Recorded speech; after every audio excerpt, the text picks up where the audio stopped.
All right, we're live. All right, so maybe to start off with, you can briefly tell about yourself and who you are and what your story is. Well, my name is Aldo Villarreal. I'm originally Mexican. I was born 1995, so I'm currently 28 years old, and I have been living in Finland since 2017, back and forth, in and out once or twice.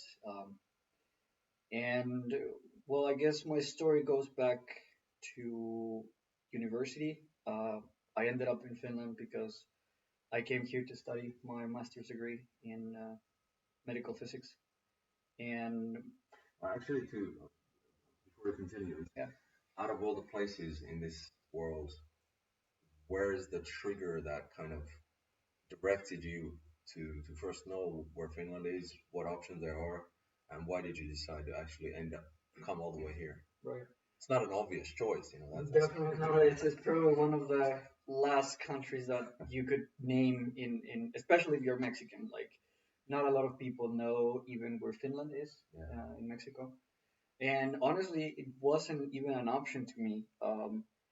I always knew that I was gonna end up living abroad since I was probably like 14, 15 or something like that. I was studying technical degree in like high school, kind of Amateur something like that. It was 4 years, and during that time, I was always into engineering, but I knew that as an engineer, it's not that simple to get like a really good living in Mexico, doing something like research or like higher level engineering. There's always like technical levels or just like basic engineering, and they are not that well paid in Mexico. I mean, So what you're saying is that is it like you said at 14, 15? So was it already then clear that there's an economic opportunity component, like you want to be at the cutting edge of a certain type of technology, and that's not necessarily easy to find in Mexico? Or what was the kind of the drive? yeah, Where did the idea come from? Like, hey, I'll probably end up abroad. I think the first thing was, well, people already know. I hope when they're watching this, they know what kind of situation is in Mexico. But by the time I was growing up, the situation was, at least for me, was really clear. I was born in Mexico City, so the living, the type of living, maybe my family might not like this, but uh, I believe that the type of living was not for me. And In what way? there is a lot of people. There's lots of noise. It's really polluted. It's just chaotic, and there's a lot of things related to corruption and insecurity, and even No, yeah, well, really. believe it or not, like things about drugs and I got to see things, not so nice things when I was a kid in Yeah. the place and community where I was living. Um, Maybe not something that will shock some other people, but it will shock Europeans for sure. Some of them, at least. Probably not Sicilians or Albanians, no pun intended. Yeah, no, definitely they have a history with that. But anyways, I think beyond that was my thought that I wanted to see, or I wanted to believe that there was something more. That okay, what I have seen by the age 10, 12, 15, or something like that might not be much, because I went from Mexico City and to Guadalajara. I went to live there with my family when I was 11. Your family moved from Yeah, Mexico City to. yeah. Okay, My and mom decided, because my mom's family is from there. okay, and just for people who don't know, Mexico City is high up in what 2 kilometers Something like that. 2.5. in the middle of Mexico, so the climate there is pretty good. And the city was founded upon like a native city that was on a lake. Yeah. Um, so climate is great, etc. But now it's what 15, 20 million people.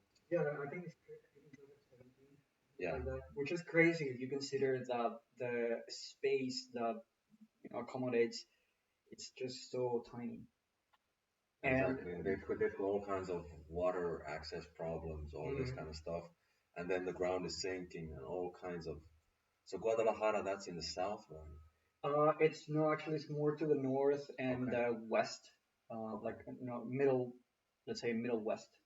So Um, not even the coast, not like Baja California. no, no, no, not that far off. So it's like 600 kilometers from Mexico City to Okay.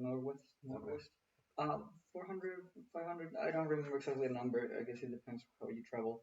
But in any case, my family moved there. Um, and I went to school in their high school, especially like middle school, high school, and all that. And I had a great living in there. I wouldn't say I was doing bad or in a bad community or anything like that.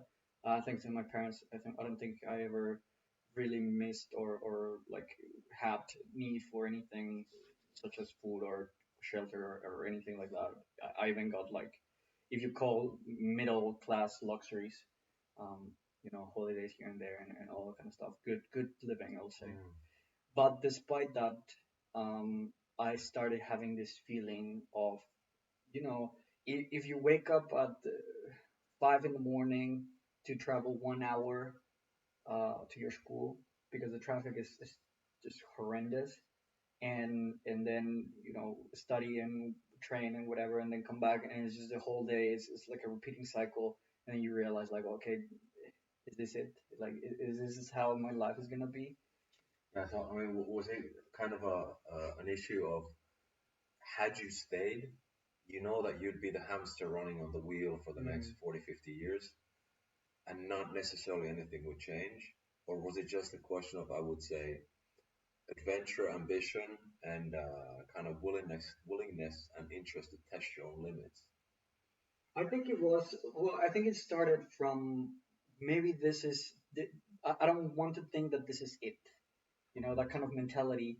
Uh, Even if you have like a okay life, I wanted to know what was beyond, and I think you said it right, adventure and vision, and kind of open up my horizons, see what was possible, and test my limits. I think that was a big part of it, because I always felt, and this is with as much ego aside as possible, I always felt in school that there was not enough challenge for me. Have you ever done the Mensa test or the IQ test? No, but I don't precisely would think that I'm like a genius or of any sort. Like, I wouldn't expect myself doing amazing in the IQ test because I don't think I am any sort of genius. But school for me felt like easy. But obviously later on you kind of get to understand that it's more about conditioning and like memorizing and conditioning, and just do as you're told, do exactly what you're said. And I was good at it. So I ended up doing good in school. Okay, maybe I'm not dumb, but it just felt like this can be it. Like, if I'm gonna be doing this way, and then when I go out, am I gonna be successful? I don't think it's gonna be like that. So I had that kind of realization, and I figured that maybe it's better to find something else. And I was always thrilled about cultures, other kind of cultures, languages especially. So I learned English when I was pretty young, I'll say. Mm, and when I got to university, I figured that, okay, I need to get out. And the university I went to, they have big exchange programs Okay. across the world. That's exactly the reason why I went to that university, because I knew that my possibilities were much higher if I were there, even though it took me like, yeah, an hour or something more to go back and forth, three So hours. what were you actually studying in the undergrad? I am a biomedical engineer. So my first degree, when like Amatikor Kakolo, or high technical school, is Polytechnic, right? polytechnics, is automatic, uh, Automation and automation and industrial instrumentation. That's the way to translate it. And then I went for biomedical engineering. When I was there, I had my mind first into Canada and Germany. Those were definitely my first options. I think US was never an option for me. what cost of education or No, because the university would have paid everything. All right, like you got a scholarship. Basically, yeah, they will pay all the fees from the university, and that's what they did on the plan that I came. I think it is Oh, like that because they have this kind of bilateral agreements. sure, yeah, exactly. So Yeah. in that sense, that was not probably a problem. I think for me was always the cultural side of it. Mm, Well, Mexicans, we don't have precisely the best rap in the U.S. We have a What's that? different. Well, there's people that have very tainted ideas about Mexicans, Yeah. and I understand. Honestly, I do get it. I'm not. I don't feel particularly threatened by that fact or attacked or any way, because I guess in a way, if I were them, I would probably feel the same way. See, I think that's universal Hmm. in as much as me being from Finland, there's history, etc., with let's say Estonia and Sweden that are neighboring countries. So there's a little bit of friction Hmm. by nature, regardless of if you speak the language, understand the culture. So if you want to kind of start from a not a blank slate, but a blanker slate, me going to let's say Lithuania or Denmark, Hmm. that I'm already a step ahead. So you from Mexico to Canada, I understand that perfectly well. Hmm. Now, instead of Canada saying Germany, yes, I get it. Industrial sector is really big in Germany. Right. They're big on exports. I mean, there's a lot of opportunities. Um, but that's kind of a stretch away. And then what? What happened? So I started studying German actually. I was pretty good at it, and like all things considered, I studied something like 5 months or 6 months or something like that. Cool. So I was like, okay, now I speak English relatively well.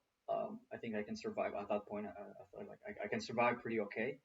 And I was like, well, Germany sounds fun, and maybe I can go far. And at that point, my mind started going of like, how far can I go? Like, okay, sure, if I go to Canada, Canada in a way has very much similarities of the West culture. It's like United States but more polite. I'll put it that way. I guess I'll put it that Okay. way. But I'm actually happy that I didn't go to Canada.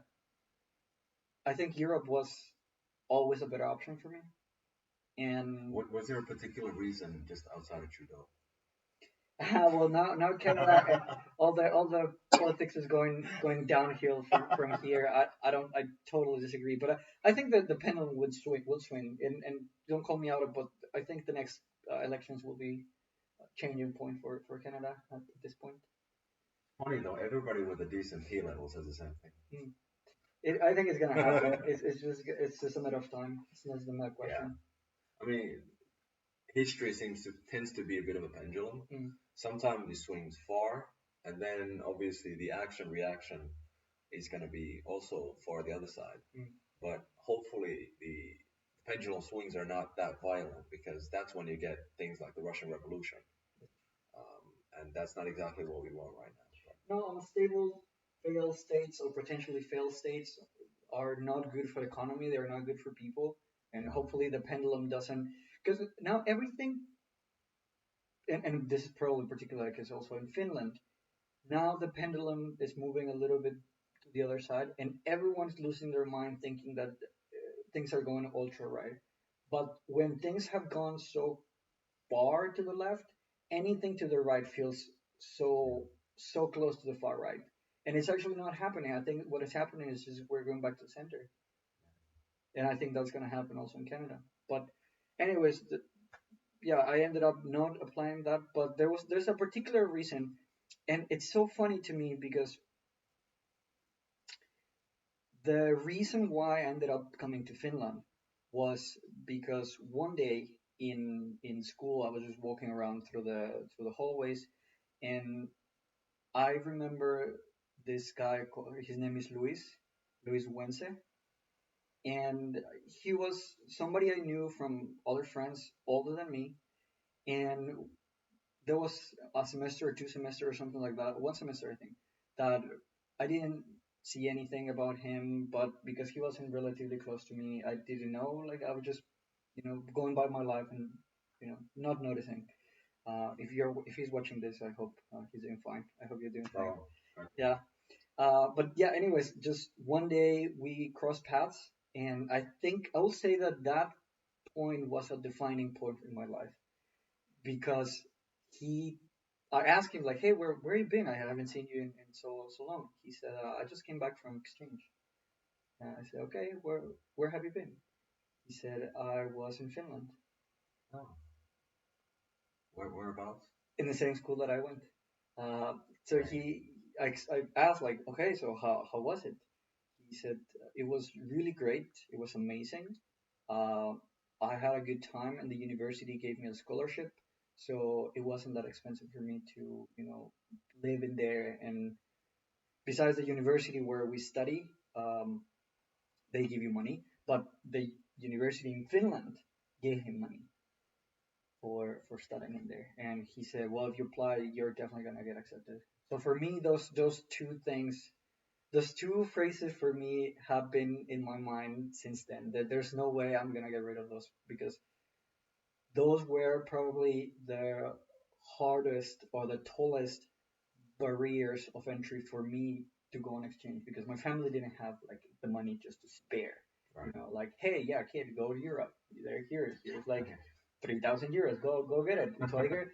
It wasn't like that, and Yeah. all the means that I could have for it were related to how can I get a scholarship. And because I was Yeah. doing fine with school, I always thought it was possible. I always thought like, okay, I'm just gonna apply for really good scholarship and then I'll get it. So he told me that, and that night I went back home and I googled where's Finland because I had absolutely no idea, no clue. Um, I started looking into everything about it, the culture, the geography, and all these kind of things. And obviously, for me at that point, it was absolutely exotic. It was it kind of fulfilled my dream or my ambition of how far can I go. And when I look at that, it was like that is as far as I can go. So I went to Kuopio. I studied in Kuopio. Itä Suomen yliopisto. You don't have to tell me. I was born in Colombia. Yeah, well, you know, I lived there. Well, I ended up going to university there, but I applied, I got it, and What was the postgrad about? What's the content of the study? yeah, yeah. So they don't have in English. They don't have undergrad. They only have master's degree. So I had to apply for medical physics and bioinformatics. Okay. So that's why I ended up studying things like um, ultrasonic techniques and biomedical computing and things like that. All right. Nutrigenomics. I had a really great class of nutrigenomics, how food really affects your genomes and the expression of your genomes and all this kind of stuff. It was really interesting. I almost failed that class, but I really liked it, and it really opened my Why is mind. that the reason you didn't go to GMO types of things?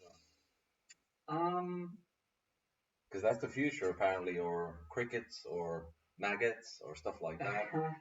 I really think that there is something about our DNA that is still hidden, and it's something that can be exploited, and it will be exploited when we get closer to understand. I think the biggest problem with that is that we're gonna end up playing God. Isn't that what science tries to do? Yeah, Right? yeah, but genome is really the code for life. So sure, you can breed animals. That's they're deciding what, or I mean, nature in a way, it's deciding what's happening, right?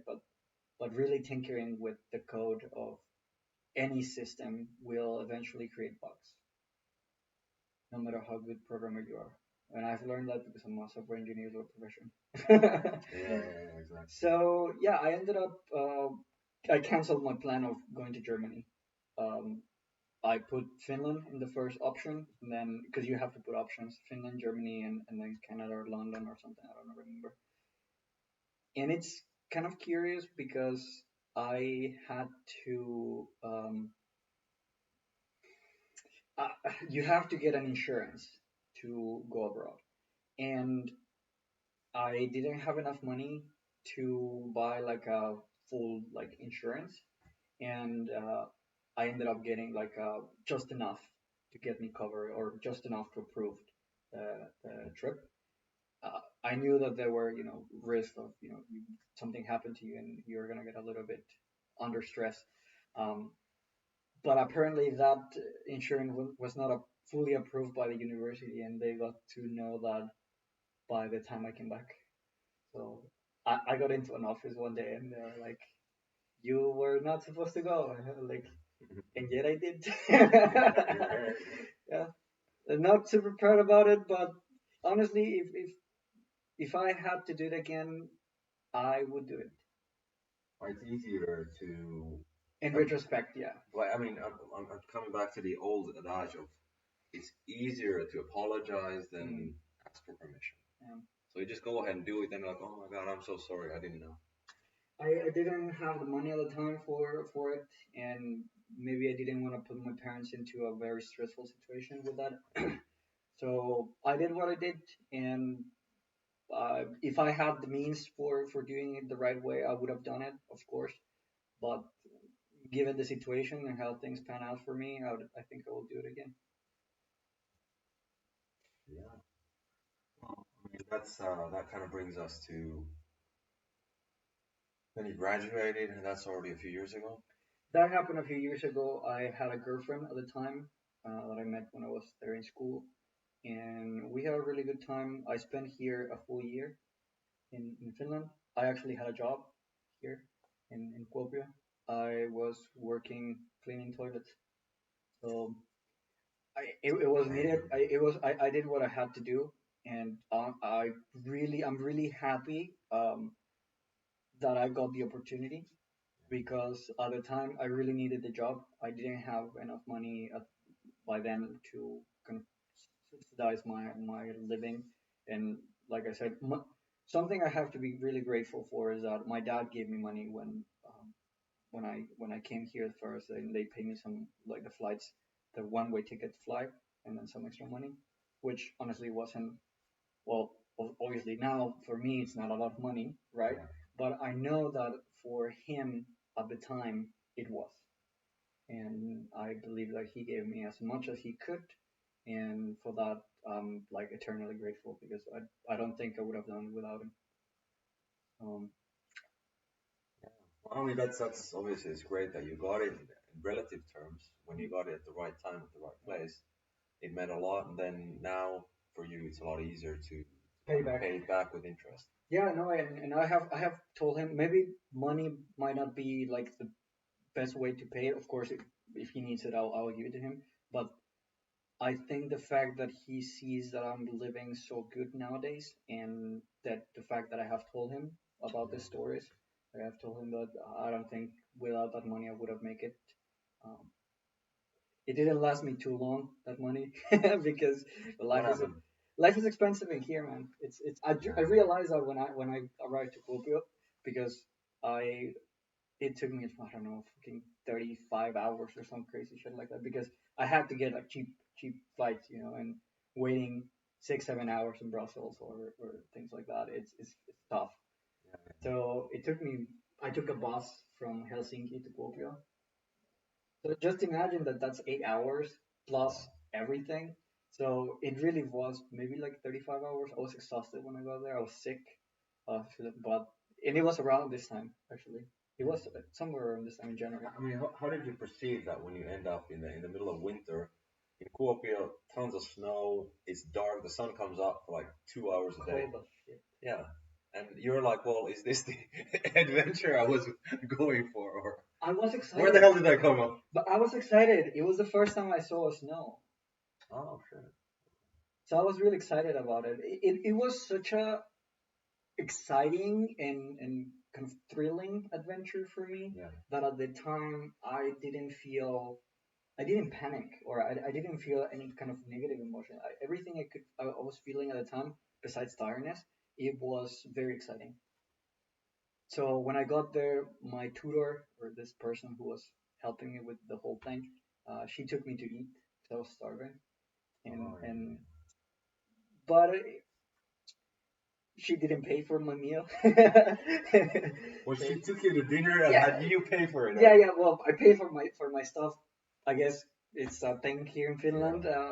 If you're a student, Gender equality, yeah, 50-50. 50-50, and no, no, you know, thanks to her, she helped me a lot with a Yeah. lot of things.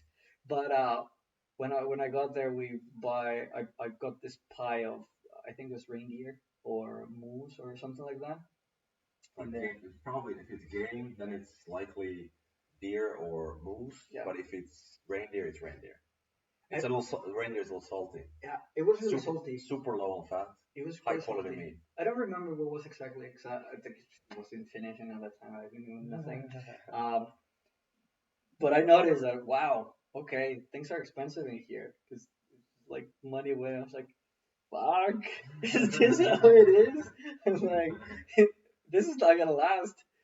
But Fortunately, here nobody tips, right? Well, no, no, there's no culture. 95% of people don't tip. That's not a culture in here. But anyways, I in the middle of summer I needed to get a job because I ran out of money, and there was an option.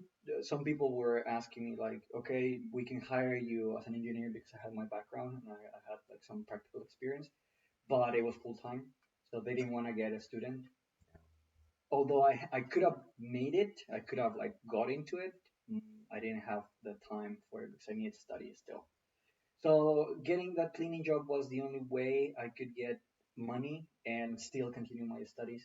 They were very independent. I only had like a few classes, as master's degree, so you just have a few courses. Anyways, I think the greatest part about having that job for me was that I looked through the window one day and I said, I don't want to do this anymore. I don't ever want to do this again in my life. And well, maybe you know how motivating that is. Yeah. Lo and behold, you actually kept your word and said, okay, that's it. You want to do something more. Way more. I thought like there's no way I'm gonna do this more. And the last bowl I cleaned, the toilet, last toilet that I cleaned, I said, thank the Lord, I'm not doing this again.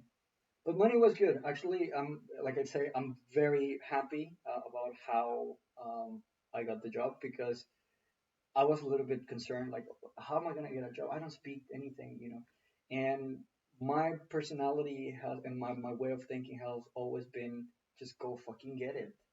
And I have lived through it my whole life. So one day, no announce, no notice, I just went to the Sol Parvulus. Yeah.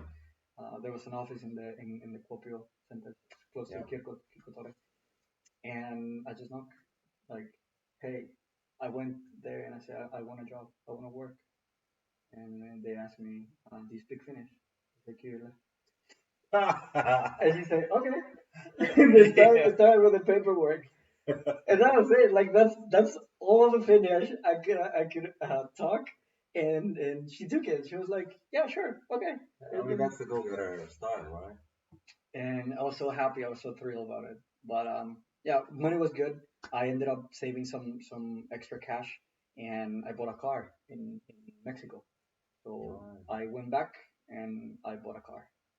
So that was a really really good, and that kind of proved me like, okay, I did my math. So I work 4 or 5 months cleaning toilets in Finland, and I came back and I bought a car. Wait, are you telling me that if I get a real job in there, I could have a way better living? And yeah, lo and behold, I finished school in there, and I ended up coming back. I had a girlfriend, the same girl. I was still with her, and through the means of having the relationship with her, I ended up getting a permit to come back. And at the time, I was working for my friend Adam. I was working remotely for him. He has a company, or he had a company at the time in like set out digitally completely. So I was doing work for him, and that gave me enough means to move back. But in between, how long were you out of the country? Um, I went back to Mexico, let's say in beginning 2018, and I came back to Finland in October 2019. Okay, So so that would right have before been Corona, right before, just before. So yeah. that's like close to 2 years. Yeah. I finished school and I had a business in there. We were doing video marketing for commercial real estate, commercial businesses, and stuff like that. I was, I had some videographers working for me, and we were doing some marketing, advertisement. I was running basically a consulting, and I also had another kind of venture of organizing events, like sports events, particularly powerlifting and strongman. Yeah, because that's something that because we originally met in the gym, Hmm. right? Hmm. And I've been lifting for a long time, uh, doing martial arts. You lift way more, although there's a weight discrepancy. So you've been doing the lifting on a higher level. So not to mention that we'll probably dive into the other hobby you have, which is DJing, right? Throwing gigs. So I think there's a certain element of interest in anybody who's got like a multifaceted life in terms of they might have their education, their primary career, but then they have hobbies that are, I would say, not easy to be good at. So they kind of want to push the limits of their comfort zone, not in just one facet of life, and then sit their ass on the couch and eat McDonald's and watch TV. But they want to kind of push themselves on multiple fronts, and that's sort of an, I would say, attitude in life. That's what's going to get you to places. Mm. Um, so it's kind of like if you run a marathon, you have to keep a consistent pace. Right. And but yeah, anyway, so I mean that's Yeah, well, the sports side of my life has been very present. I think I have been close to sports since the moment I can remember because my parents have been always very physically active. So I remember the first person to see doing exercise was my dad in the living room doing push-ups with me on the top. That's how small I was. My mom going to the gym since like I can remember, and she still does. Both of them, they still have. My dad has a gym in his house. So they're pretty fit and active by the age. My dad is turning uh, close to 60 now. So, but they're in really good shape and like life in general. But anyways, I was not into gym until I was maybe like 16. I think a lot of young boys start to get into gym around that age. yeah. A little bit before that, my kind of background in sports has been I started taekwondo when I was really young, like 7 or something, and then I went into gymnastics when I was like 14. So I've been doing gymnastics, and then I moved into circus. So I did contemporary circus for 5 years or something like that. Even ballet, I have done classes of ballet, expression, like artistic expression, stage expression, and I have done shows for like I have been on stage my whole life basically. So theater, like plays, and yeah, the circus was a big thing for me in my life. What sort of some performances did you do in circus? Was it like a local service or? It was like an organization that put up shows, and I was doing it first in the school. So I started from school. They had this kind of non-curricular Sure. Yeah. things, but that kind of branched outside, and I started doing it. Even I got paid for some shows. And one of my jobs in Mexico was as a professor. I was teaching aerial silks. It's called like if you have seen your Cirque du Soleil, they have this kind of long curtains that they start like climbing. Yeah. So I did that for like 4 or 5 years or something like that. And I was doing shows. I was doing hand balancing and hand to hand with one other dude, way bigger than me. We did performances like that, and that really got me into being in stage in front of people. So I have never been afraid of performing in itself. Actually, I feel pretty comfortable being on that side of the stage rather than the other side. And now the other part of it is that when you're DJing, right, you're on stage, but you're presenting your work. Mm. If you're on stage in a theater or ballet or in circus, you have choreographed something that Mm. somebody else allegedly has come up with. So you're some sort of an actor. Now, the other question is when you're comfortable in front of an audience, which is a great feat in and of itself, because a lot of people are not necessarily comfortable doing that. What about speaking in public? I am pretty confident about that too. Have you done that too? Not to a bigger scale as perhaps my performances, but I have been like talking to public and presentations and things like that. So I'm pretty well comfortable with my words as well, Okay. especially when it's a topic that I do fully understand. Of course, like if I'm talking about something that I don't get, well, like everybody else, I guess I'm not gonna feel comfortable. If you ask me about topics that I don't know anything, like I'm just gonna say Then you I can don't just know. come up with some stand-up comedy and Yeah, kind of try your luck. Are people gonna laugh and be like, "Bro, you're weird. Get out of here." exactly, exactly. And what was the other part of it? Yeah, so it's curious. Music is curious. Has been always interesting part of my life, music in particular, because I tried my luck with music when I was maybe like 12 or 13. I got my mom to buy me a guitar, acoustic Okay. guitar, and I went to a few classes, but honestly, I sucked at it. I I don't know if I had the not good guidance. There was no like environment. There was nobody in my family who was a musician or any sort of artistic person in that way. I didn't have friends doing it. So sports was way more present in that part of my life than music. And although I try and as much as you try, um, didn't found like inspiration or something really because with acoustic guitar you play usually like ballads or like some kind of rock or pop or whatever. I know you can play a lot more things, but that's typical, right? And that kind of music didn't spark anything in me. I didn't feel the music and I didn't get like fired up. But electronic music has always been something that I enjoy since I was like a teenager. It's funny when you mentioned the that you had sports present in your life through your parents already. Mm. So that was kind of an easy path to follow. And then you mentioned music, which you don't have any connection to from childhood. Now, my both parents are like, my father's almost like a professional level piano player, right? He's been playing all of my childhood. My mom was a great singer back in the day, and they Mhm. both kind of were hoping that I would get into music, especially classical music. Um, and I did play at a young age piano, but then I think they were a bit, Pushy. yeah, you could say that they saw that I was developing, so the ambition maybe kind of was a bit higher from their side, from my mom's side. And then I was like, as long as it's fun, I'll do it.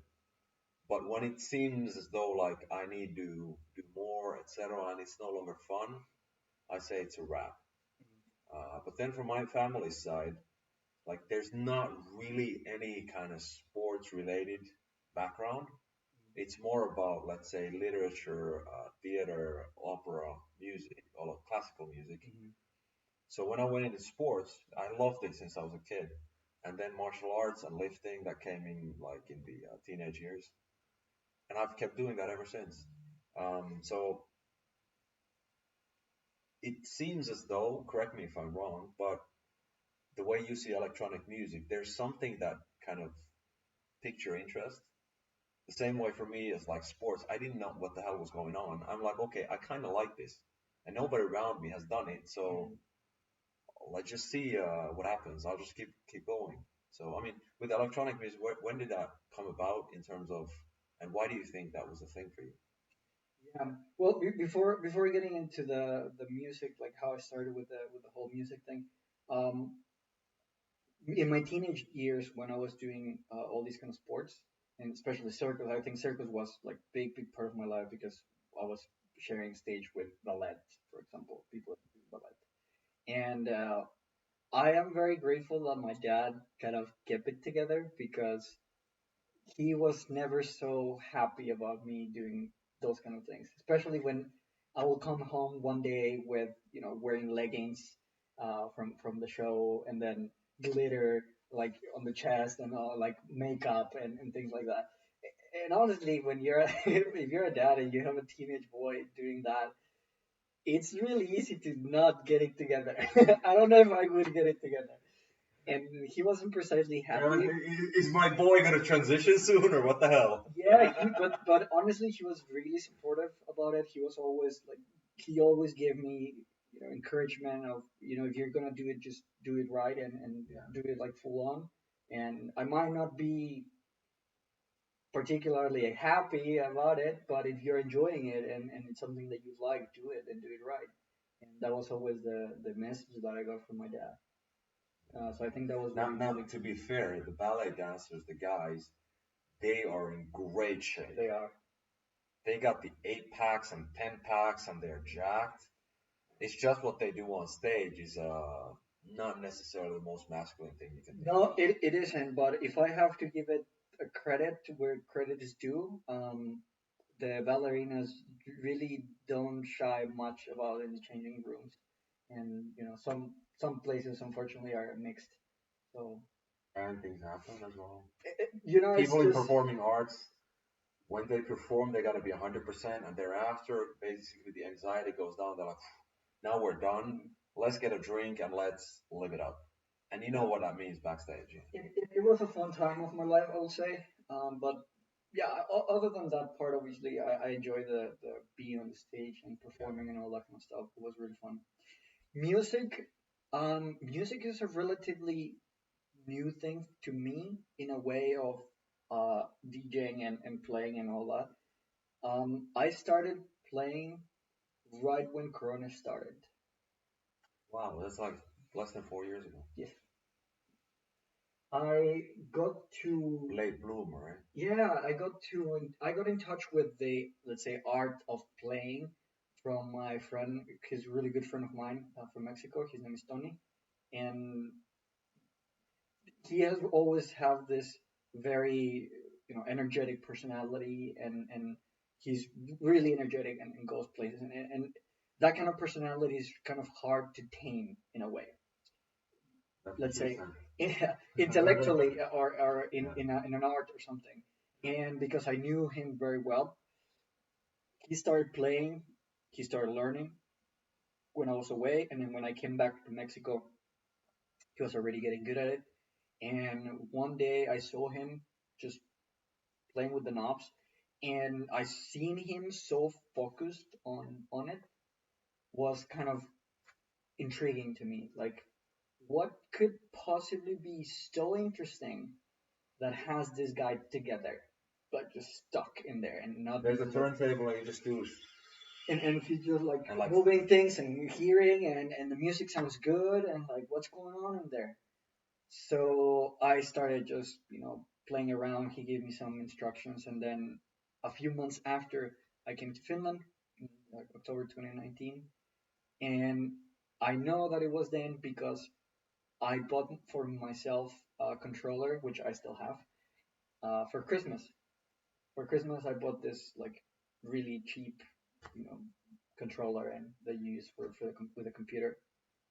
And I started just playing around with it. And at the time, it wasn't. It was more like a hobby, just something funny to do because I was not so much into video games. yeah. So I did play video games when I was a kid, like 14, 15. I was stuck to the computer all the time. Now I'm still stuck to the computer, but in a different way. And for me, it Is was that just is that playing like, around. if you want to put it in like stereotypical terms, would you describe doing DJ stuff as being the cool nerd because it's still computer, but being a DJ is cooler than playing video games?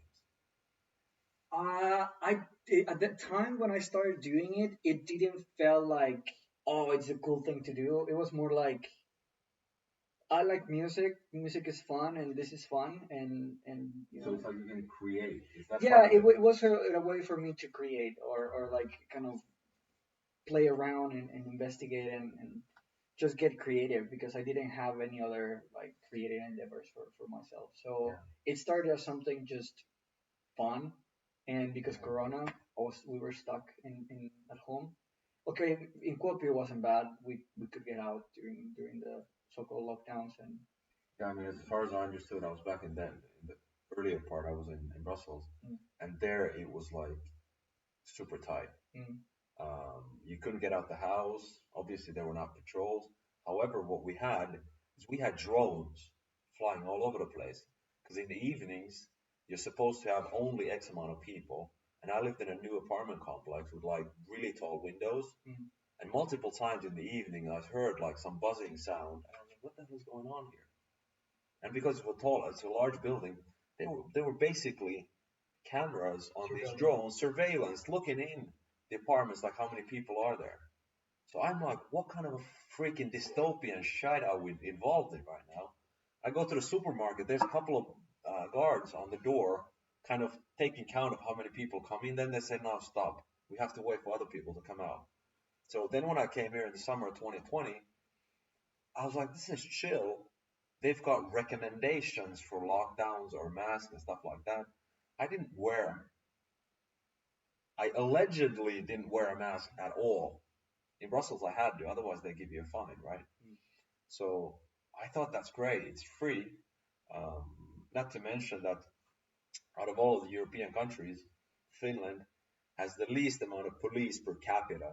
Plus, the country is almost as big as Germany with less than 6 million people. So how are you going to enforce a lockdown? Yeah. Good luck trying that. Well, So, and it's also a good thing that they don't need it sure. because they clearly don't need that much Plus, police. here the level of obedience is quite different than when you go to Greece or Spain or Totally, Italy. totally. So, Yeah, like lockdown in Finland, I think it wasn't nearly as bad as it was in other countries around the world, particularly in very enforced, even draconian kind of level of measurements.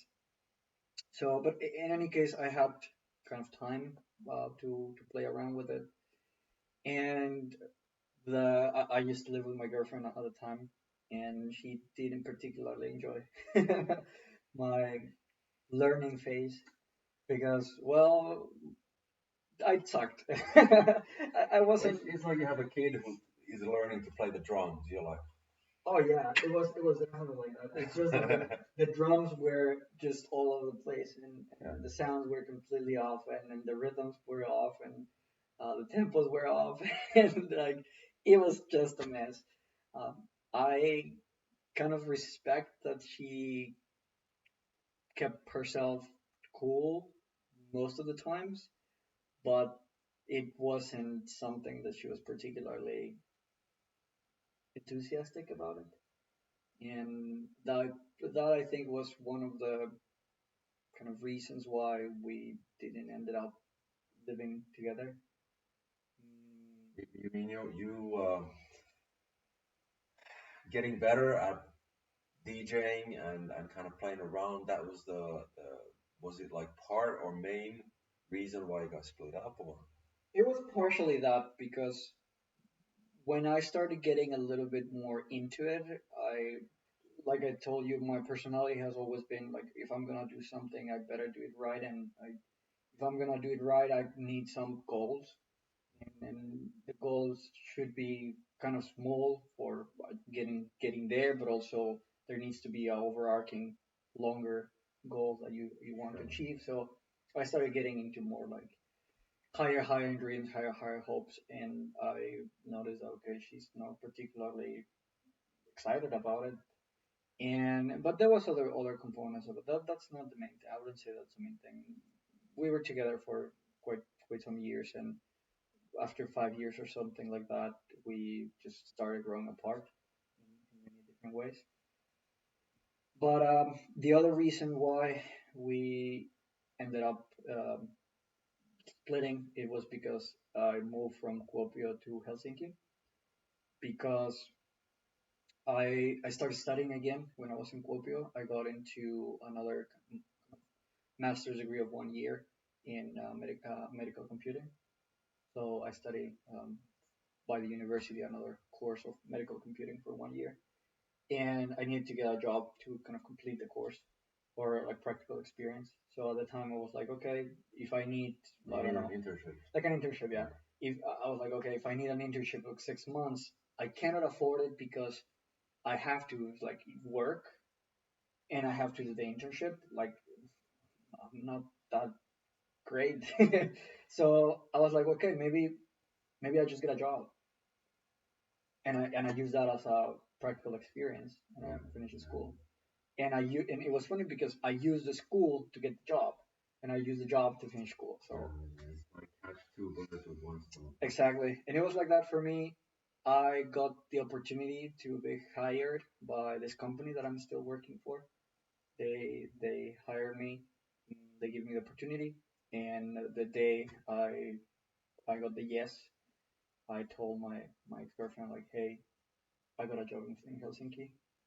I'm moving, and there was talk about, are we gonna just move? But all her family lives there, and all her life is there, and she has a great job there. And I was like, okay, I'm not gonna do that to you. I'm gonna move, and then we'll see how that works out. Basically, you knew it's wrap. Yeah, Whether you will slow burn it or whatever, but we it's a would wrap. talk about it. We kind of were really clear about it. We knew what was going on. We knew what was happening, and I think we both took it the best way possible. There, Yeah.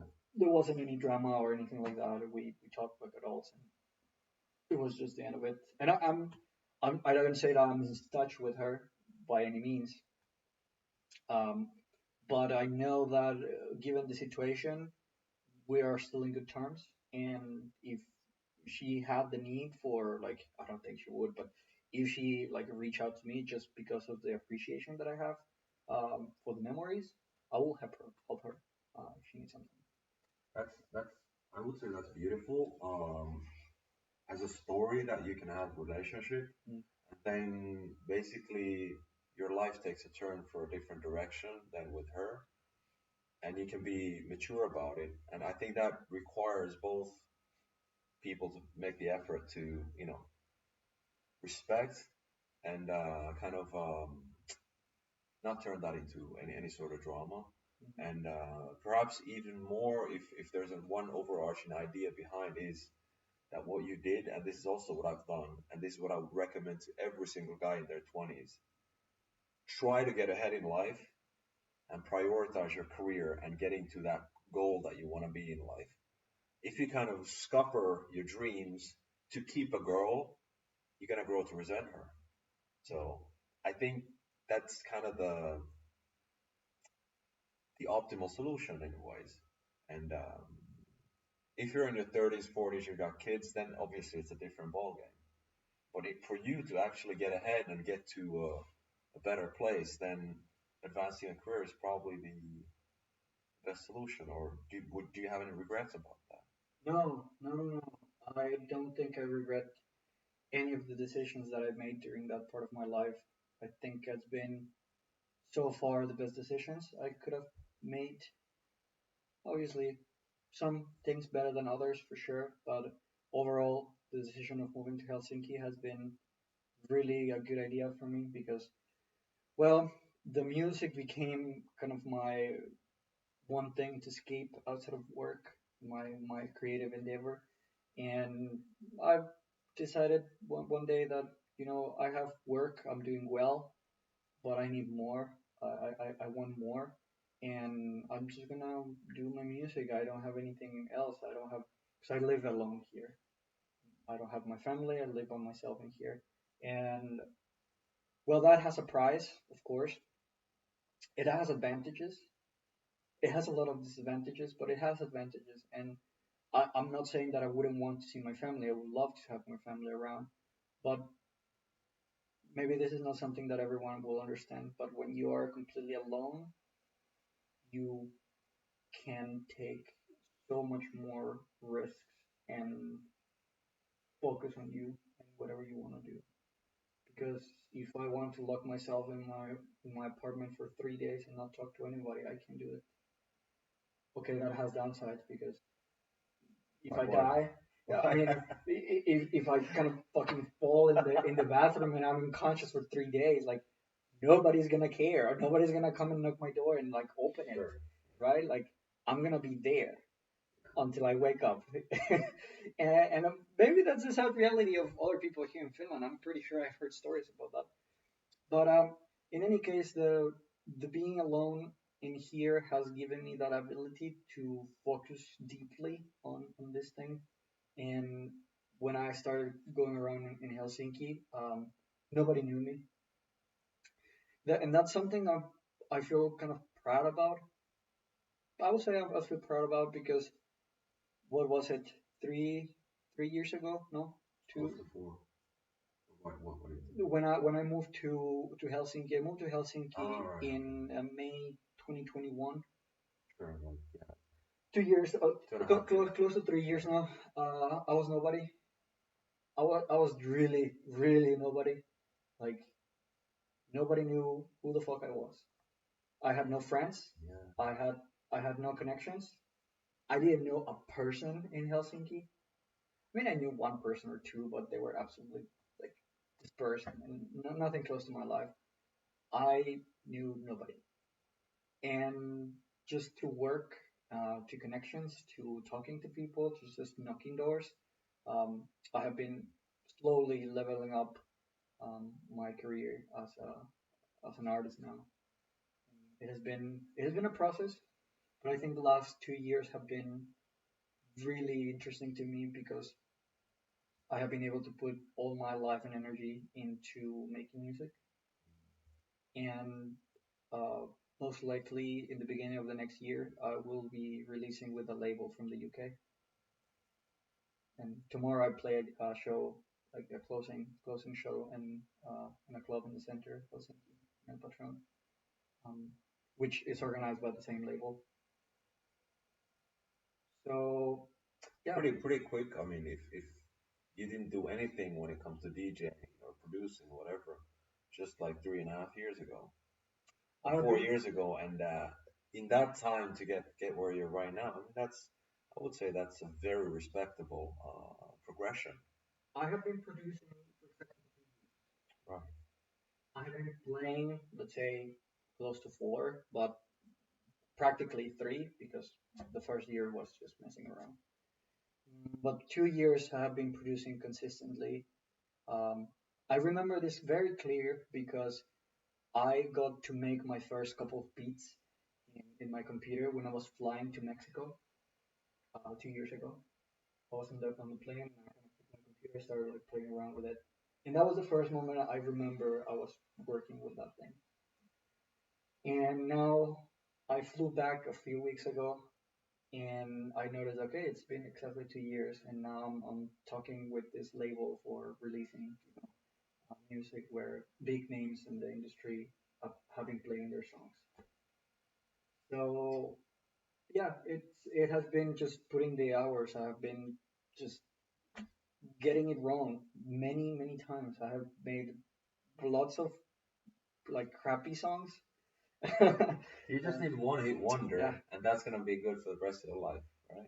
exactly. And I've been putting just the hours on producing, getting it wrong, learning, finding the right mentors, finding people who can give me guidance and pay for it.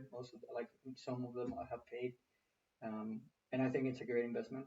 Just because now what I know, nobody can take from me, and now there has been even people asking me for like teaching them, and well, maybe at some point I will, but I want to focus now on how much more can I make, how far, how fast can I go, and that's really where my mind is for the next year. I just want to see how far, how fast, and how big can I go with this. I mean, at this point, I'm fully invested in it. It's more now. It's getting more as a business to me Yeah. than just a hobby. I think I'm past way past the hobby state because nobody spends 8 hours a day every day just making music as a hobby. I mean, some people do. Sure, you can do that. Yeah, but I mean, that's like, you look at it, I think that's the only way to look at it. It's an investment that you enjoy doing, but at the same time, you're not doing it for fun, like playing video games without streaming and trying to make a living off of it. So there's actually a natural progression um, to an end goal that might be anything from being a local, regional, national, international household name, right? Mm, Does that turn into a full-time job? Do you start doing gigs, etc.? Who knows? mm, Does that mean that you're gonna just walk in Calvin Harris's footsteps? No, right? mm, Um, but I think the beauty of it, and this is what you mentioned before, is like you'll give it a shot, right? You'll give it an honest, true shot. You're gonna put effort into it, If it happens, it happens. If it doesn't, it doesn't. But then, regardless, 5, 10 years down, you can look back and say, "Hey, I gave it my best, Yeah, and here we are." exactly. I'm just gonna put as much of myself into it. I'll see if I try my best and I put all. And I know this is more of a marathon Sure. type of career because I can see that as an artist, as a musician, you can stay on the game really long. Like if you look now at David Guetta, for example, he's now Sure. 50 something, and he's still rocking big stages. And Scooter, for example, Yeah. he's like 60 something, and he's rocking stages still. And making a bunch of money too, and Yeah, he is. traveling around. And, I have my mind set right now into becoming a touring artist. That's really where my mind is for everything that I'm doing at the moment. I I like playing locally. It's okay, but I think what I really want to do is just traveling around so many countries and just play my music to as much people as I can. that's something we also touched upon previously. Is you see the lifestyle because if you're touring, there's not really a whole lot of stability. It's always moving around, etc. So people who get into alcohol, drugs, etc., it doesn't take a whole lot of years before it starts to show in your face, your body, your ability to create, your energy level, everything. So if you want to do that longevity, you want to be Scooter, you want to be David Guetta, and you 60 years old and you're still doing hustling. So that healthy nutrition, sleeping enough, not doing much alcohol at all or drugs, it's like that's going to enable you to maintain those energy levels and that usefulness as well that you can put on the energy, not look like a sloppy alcoholic, junkie who just gets up there with the face that resembled one day that used to be somebody. Like, not like Keith Richards, that dude looks like he came up from a grave this morning when he's playing. He snorted like, I don't know, Colombia. yeah, half of Colombia Yeah, for basically up his sure. nose, and people wonder how is it possible the guy's still alive? Mm. Because that's, I would say it's even more respectable in a field like, let's say, performing artist. If you are 55 years old and you're in great shape and you still got plenty of energy and you still get the crowd and you still have the same enthusiasm Mm. as you had when you were like 30 years old. Right. Yeah, alcohol and drugs are a big problem, you could say, of the electronic music, particularly, house, techno, trance, all these genres on electronic music. Mm, I have made a decision that I want to be a sober artist, and I have done drugs in the time that I've been doing in techno. But like you said, it's not something that will be particularly good for the long term. Right. So I decided that I want to stay sober as much as humanly possible. So yeah, and touring, for example, is touring. The way I see it is closer to being a high performance athlete than like an actual artist because just traveling all the time, sleeping pretty badly because obviously the shows happen during the night. My show tomorrow is from 2 to 3 a.m. And you have to be like really high energy to play at 2 to Yeah. 3 a.m. Like they are expecting a show. They are expecting a lot of energy coming from you. So I already know that I'm giving up sleep. It's part of the job. It's part of the road. Yeah. But I want to stay in shape. I want to stay healthy. I want to live many years, as much as God can give me. And for that, I know that okay, alcohol has never been a thing for me, thankfully, because of all the sports that has been luckily the case. But there was a point in my life where I started getting a little bit too much into drugs, and that was a wake up call for me. Particularly, I have to thank my friend Adam. He has been I spent a month with him in Mexico, and he was like every hour telling me that you have to never do drugs again. You have to just be sober because he's jumping now into the train of this endeavor with me. And maybe when we look back to this and we see where we are in, I don't know, like 10 years, uh, he'll be able to see this video. And I'm really happy that he is jumping into it because right now in my life, if there's a person who has the resources, the skills, the energy, just the drive to accomplish something like that, is him and nobody else. I don't think I know anybody in my life that could pull that off. So, I would guess, also from experience, that what you mentioned about Adam is his role in your life now and in the future. Um, Probably the best way to show appreciation, respect, and gratitude is through your actions, and never necessarily say thank you. Obviously, a thank you is nice, but it's the same thing as, well, let's say somebody who's overweight and you want to help them lose weight and get strong and fit, etc. mm, For them to actually take heed of your help and listen to you and follow through, that's the best kind of sign of respect and gratitude, etc., that you can get.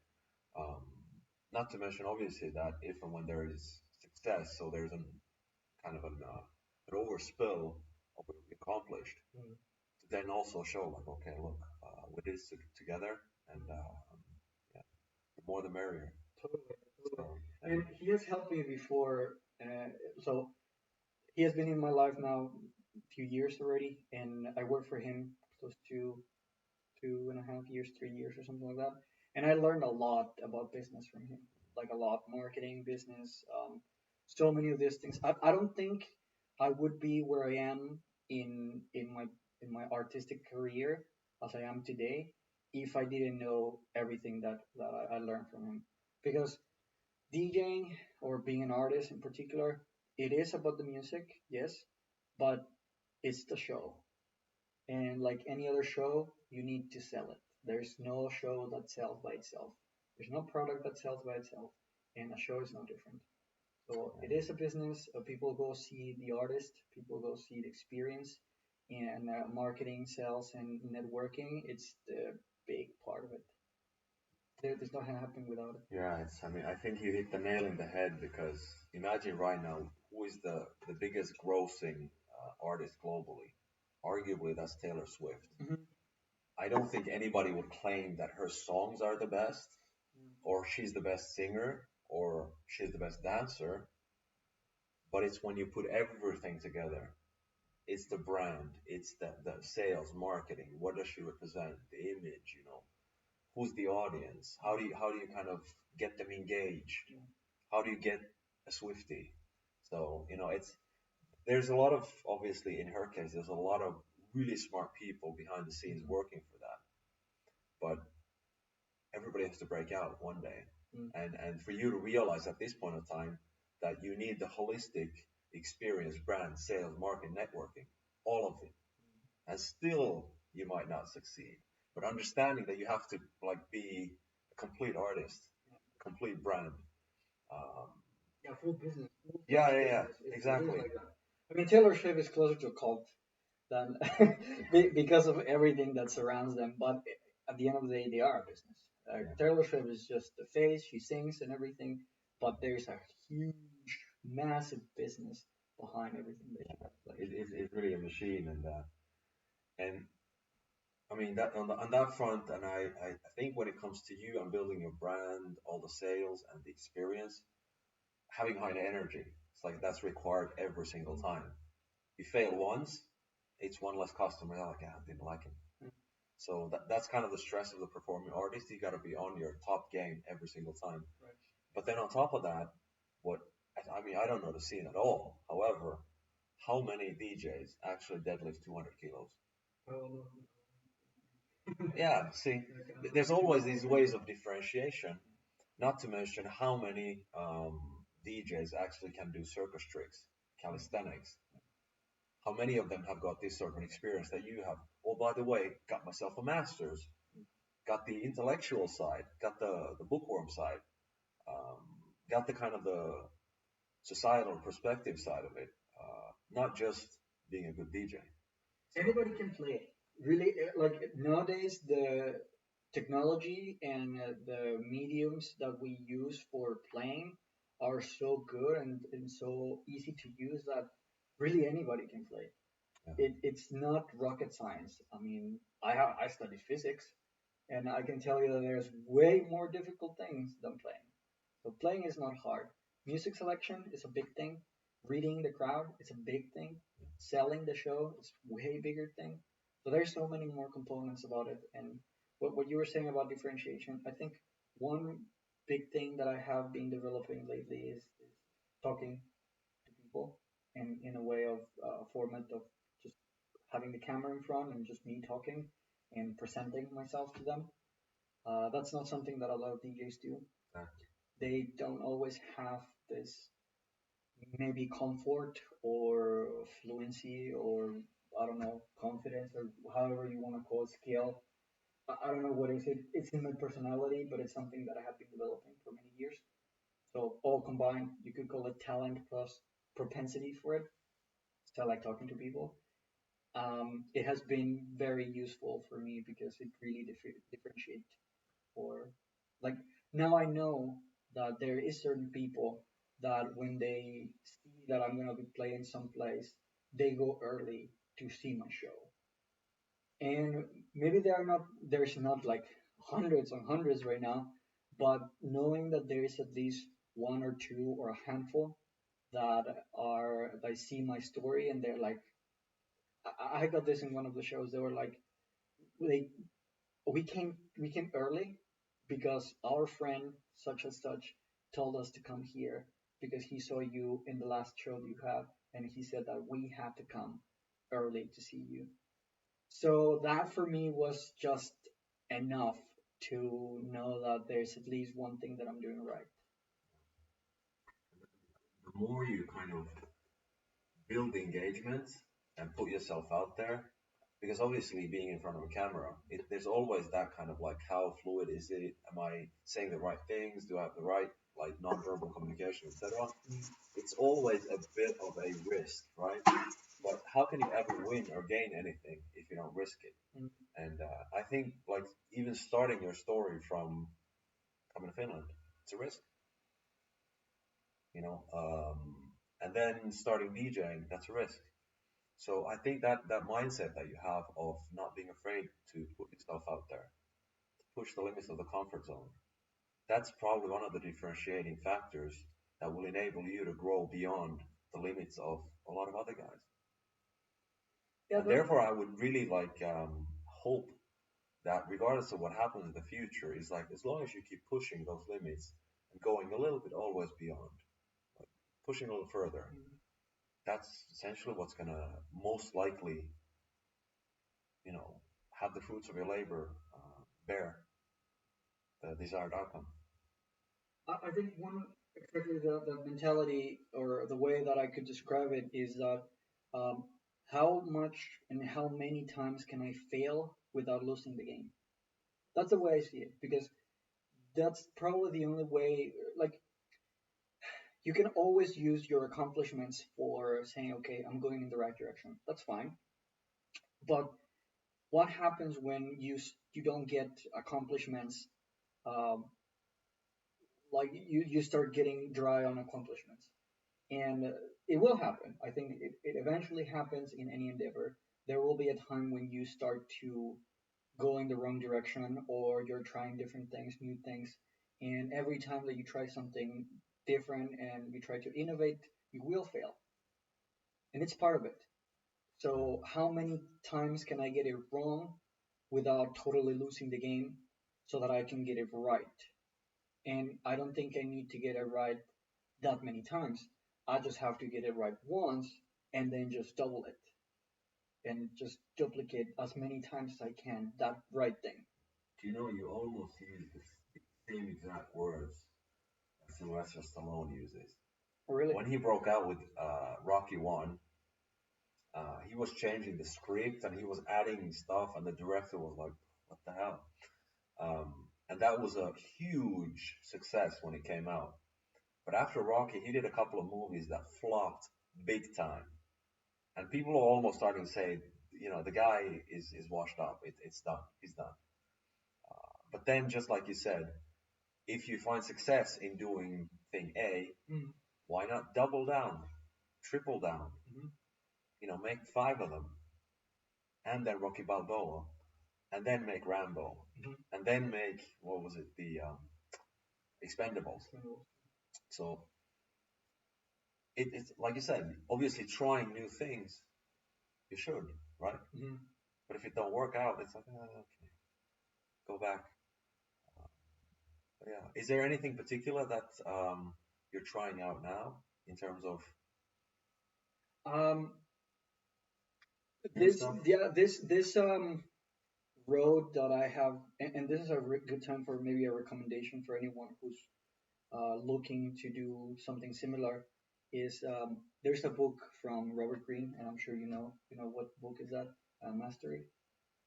If somebody wants to do such thing similar in any endeavor, just read it many times, as many times as you can. What is that? 10,000 hours, and then you master a skill. Yeah, there's more. I'll say there's more to it, but if you follow the rules of achieving mastery in any field, you will find success. I'm not entirely sure if you find success in the monetary terms, but because that's a business Sure. part, right?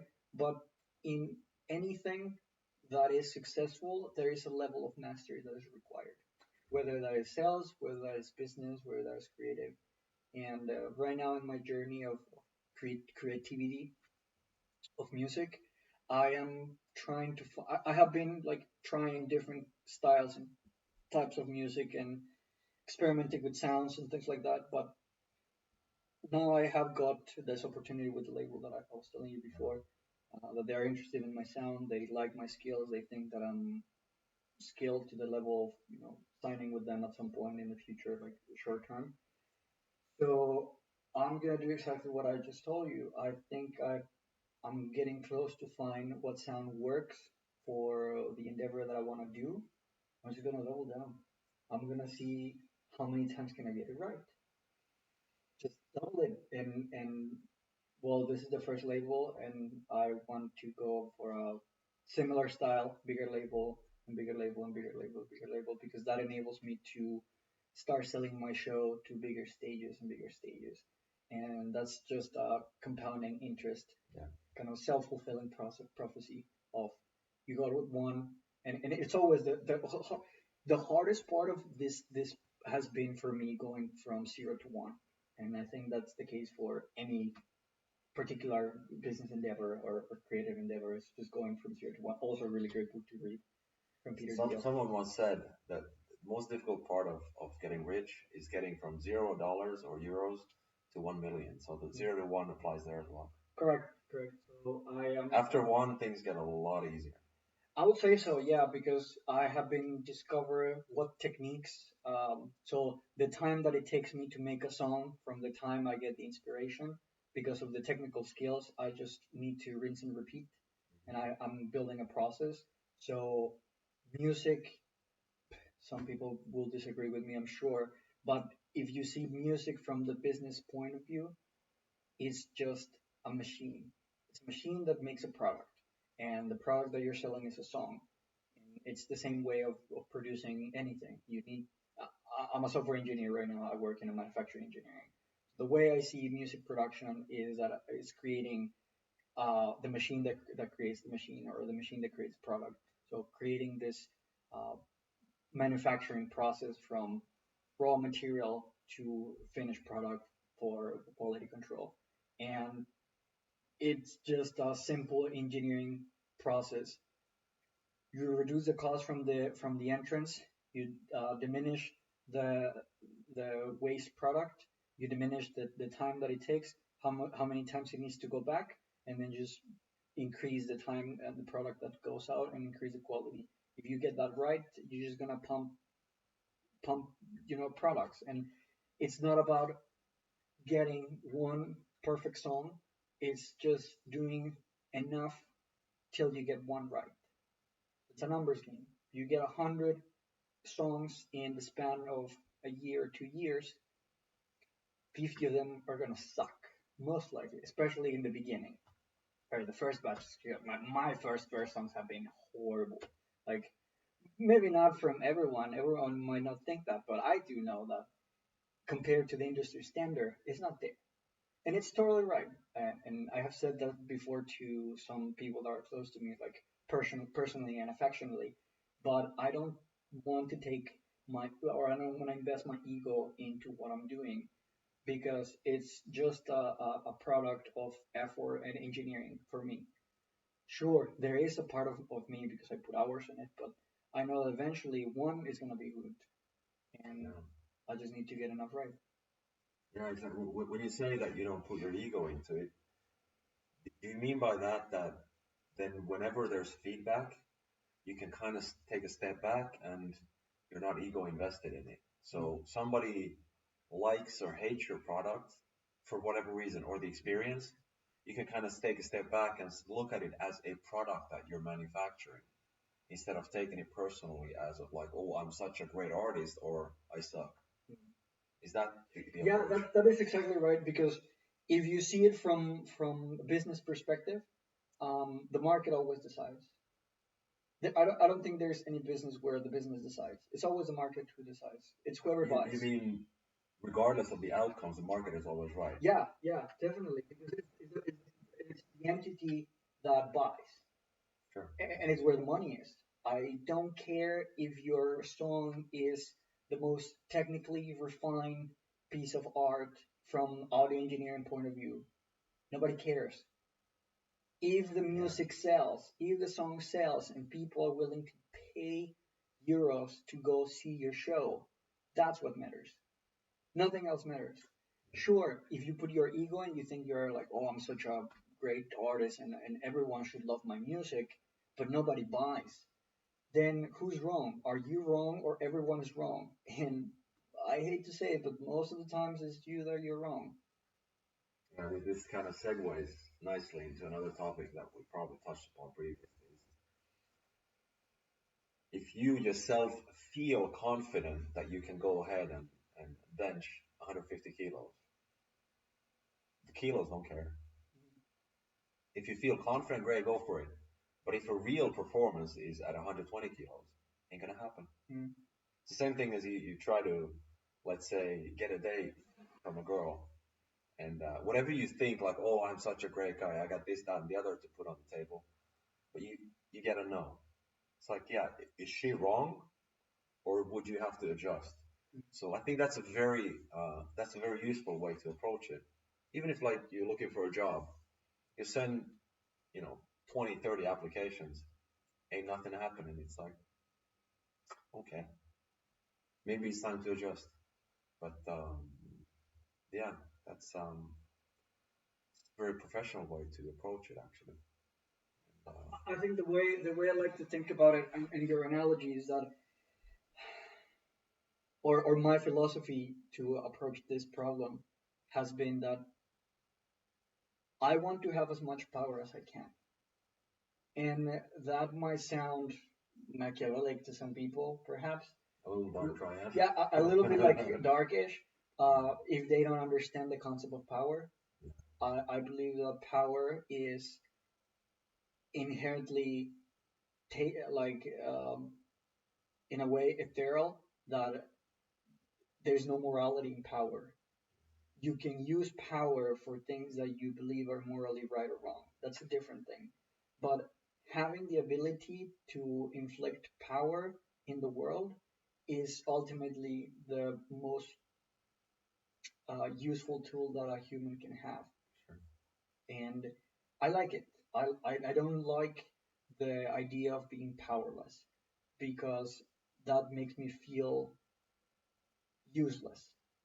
Somebody who doesn't have power is not good, is just useless. It doesn't make you morally right. It doesn't make you morally superior to anyone if you don't have power. It just makes you a useless rabbit that is gonna get eaten by the world.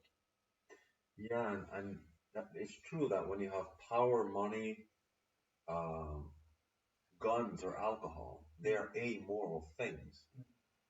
unfortunately, a lot of people assign moral uh, characteristics to them, but that's just projection. Like you said, power doesn't, it's amoral. It's not good or bad in and of itself, just like money. But it depends what you do with that. Um, I suppose there's a way to differentiate between systems and now on a societal level of how do you allocate power and checks and balances. Because if you don't have the correct, let's say, checks and balances as structures in place and institutions, yet you understand human psychology, it would be foolish to enable some individual to get way too much power in order to be able to check them. And that's why they say democracies are the worst possible ways to govern a society, except for everything else that has been tried. And the only advantage that democracies have in terms of power over other systems is you have a peaceful way to get rid of a ruler. And obviously, when it comes to music or business, the power dynamics are somewhat different because it's not that you actually claim power for a limited period of time and then you lose it. Um, but probably, or how do you mean power in the sense that you have control over Yeah, what you do, or how do you? to explain that part of where that point was going is that when we get feedback from the world, in this case, somebody says, "Well, your song sucks." I have two choices. I can choose to say, "My song is great, you're stupid, you just don't have taste," or I can say, "Maybe you're right. Maybe there is something about my song that is not for the audience." In this case, assuming that you are my audience, right? Uh, Obviously, you have to be careful who you give this to, because if I put my song to somebody who listens rock and is a metalhead, they're gonna tell me that they don't like it. And does that mean my song is bad? No, not really, because well, that person doesn't really like the genre. But what if he even tells me like, well, I don't like this music, but it sounds good. Like it's not my kind of music, but it sounds okay. Then that's a good feedback. That's like a positive feedback, right? But my point of that would be that if I choose to say that, okay, the market is stupid, they are not ready for my art, they're not ready for my greatness, then I don't have options to be successful, because ultimately who decides the money flow is the market. The market decides where the money goes. And for any business endeavor, money has been always the metric and it'll always be. Now, the interesting part of that is when you look at fast food, everybody knows clearly fast food is not the most nutritious. It doesn't taste as the best food that they've ever eaten. Um, and the texture and whatever. So it's as a product, it's not what people aspire to consume if they had the option of consuming something else. However, if you look at it from just a purely product perspective, you might say, I want to have a Michelin star restaurant because there's going to be tasty food, great ingredients, etc. It's a great experience. But that means also that then you're limiting the market to a very small number of consumers because you have that great, awesome product. And an engineer oftentimes looks at the world through that they want to have a great product with great engineering, great features, etc. But if the market is not willing to pay up, Correct. then you're producing product that nobody just cares about. However, if you got fast food and it doesn't necessarily taste always that good, nutritional values are shite.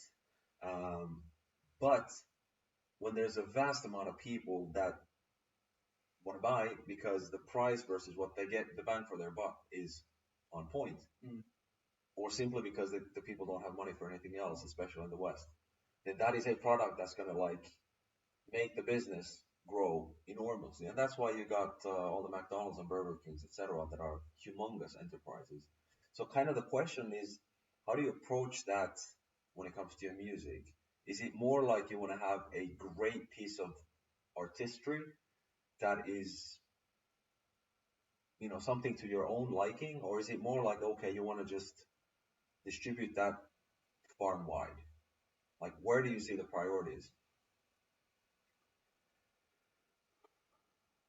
Right now, I want to make music that I like. Obviously, I want to make something that I enjoy, but I also know that I need to kind of remain in the boundaries of the industry that I want to break in. Because, and this is part of the teachings and the mastery book, is that you can only break the rules once you have learned the rules. You can only break the box until you know how the box is totally made of. You can't break the box from outside. You always have to break the box from inside. So you mean like essentially you have to reach a certain level of Influence. success, influence, Yes. notoriety, leverage, and thereafter you can kind of Decide the course of push your. the Yes. narrative. Okay, exactly. But Exactly. from the outside, if you're not having any leverage inside the industry, people are just gonna be like, whatever. You're just a weirdo. Yeah. You're just the strange kid that makes music that nobody wants to hear. And honestly, that doesn't seem particularly exciting to me. I want to get as much people to listen to my music as possible, Yeah. like throughout the world. And I know that that needs to conform to a certain industry and a certain audience. Yeah. And right now, the techno audience in the world is small. Okay, there's big audiences in certain parts of the world more than others. In Europe, it's probably the biggest around the world right now, techno. It maybe won't be, maybe will be, I don't know, in other parts of the world. In places like Mexico, for example, we have other genres that are way bigger than techno. And you don't have to go that big of a research. All you have to do is go to Spotify, find the top 50, playlists of each country. You will see what people listen to. If you go to Netherlands, you go to Germany, you will see techno on the tops. If you go to Mexico, you'll see reggaeton and corridos and all this kind of cartel fueled music, which is big thing in Mexico. You go to some other countries, it will be different. Here in Finland, there's a lot of R&B, rock, pop, and all this. A lot of influence from the West, but a lot of Finnish music as well. Do you think it's an advantage or disadvantage that when you say, for example, the Dutch or the Germans, they're kind of relatively speaking bigger on techno, Mm.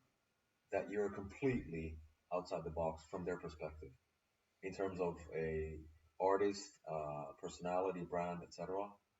Like you don't fit the Chesto or Scooter mold in any shape or form.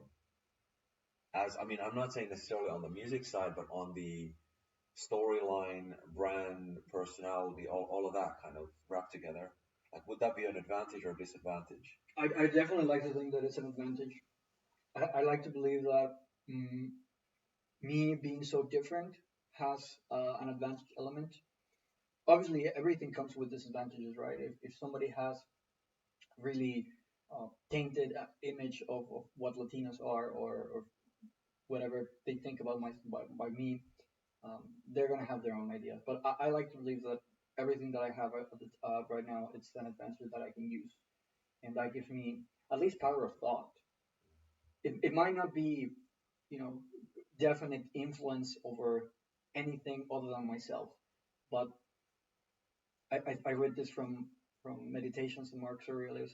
I think it was something along the lines of um, the universe will try to take everything from you. It might exist, and it might succeed, but there's only one thing that it cannot take away from you, and it's the power of yourself. You can only rule yourself, and I like to believe that that is the power that I have right now. That I can cite, what I like, what I believe. I know that if I move to a place like Netherlands or Germany, Belgium, maybe, um, my potential opportunities might be bigger. For example, because the amount of festivals that happen in the Netherlands are way bigger than what is in here in Helsinki. Sure. Not even, let's say, Finland. Like the rest of Finland is completely unknown in the in the techno scene. Maybe in Turku there's one or two clubs, but everything that is in techno right now in Finland is in Helsinki. There's just not more than that, and that's a small. It's a small community, very small community. Um, in other places like yeah, Berlin or Germany or Netherlands, the audiences are way bigger. But of course, there's always more competition, right? Sure. So in a sense, But would you think like if you get your foot through the door, you get the label, you record, and then there's like more demand of like taking you to different countries to play, and you see that now there's a window, would you consider to say, okay, you might want to move into Amsterdam or Antwerp or Berlin or something like this? there are two parts of that. So the first one is um, to move away from Finland for me right now. It would be quite a difficult decision, particularly because I would like to get the citizenship in here. Yeah. How much you got left still? I It's the think, end of 2019. You got 4 years down. yeah, but the permit that I had at the time, it was more like temporary. So I think continuously right now have been living 3 years probably.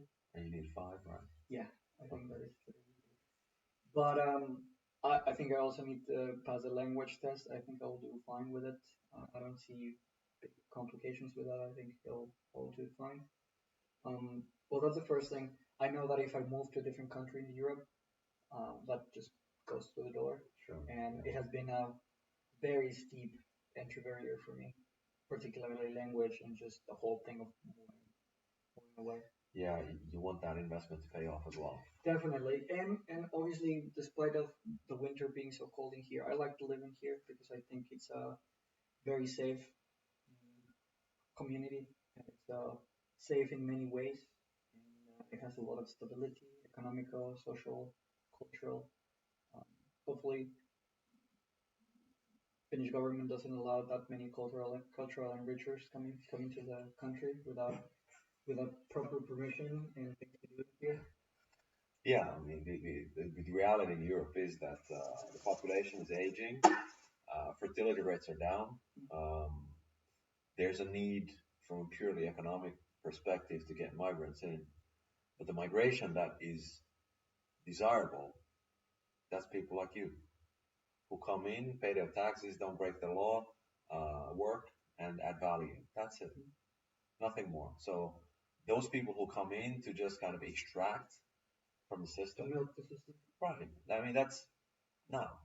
And you should have um, rules and regulations and systems in place to make sure that you bring in the right types of migrants. And I've come across like Indians, Japanese, different types of people here, Iranians that come here to get graduate, postgraduate degrees, work, etc.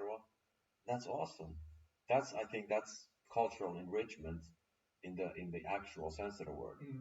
Not just like people pouring off the border and saying a magic word like asylum, and suddenly you should pay the rest of their lives because their countries of origin do not want to take them. Mm. So I mean, that's kind of a bit of a deeper dive into a completely Yeah, different topic. that will take a full conversation. I would say, and it's maybe a little bit stronger, um, difficult conversation to have with Yeah, I think certain I think people. what we did here is kind of go through your background, especially what you're doing now and how you see the music, and that's a lot of times there's few people who are specialized in these niche industries, and that's why it's interesting to hear their thoughts, and especially that kind of, if you want to put it, hero's journey, like you started from scratch, how did you end up there, Mm. and that kind of growth process.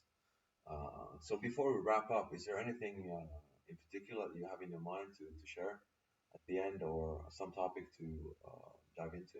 Maybe we can have another episode of this. This was kind of fun. I would say.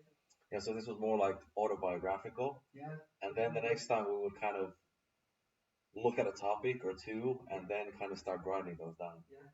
So Yeah. That's a good maybe this more promotional, and then way. then we have the age restricted version coming next time. Yeah, the Rumble version. Yeah. All right, man. Good talking to you, Thank you. and Thank you all the very best much. for your gig tomorrow. And All the best for 2024.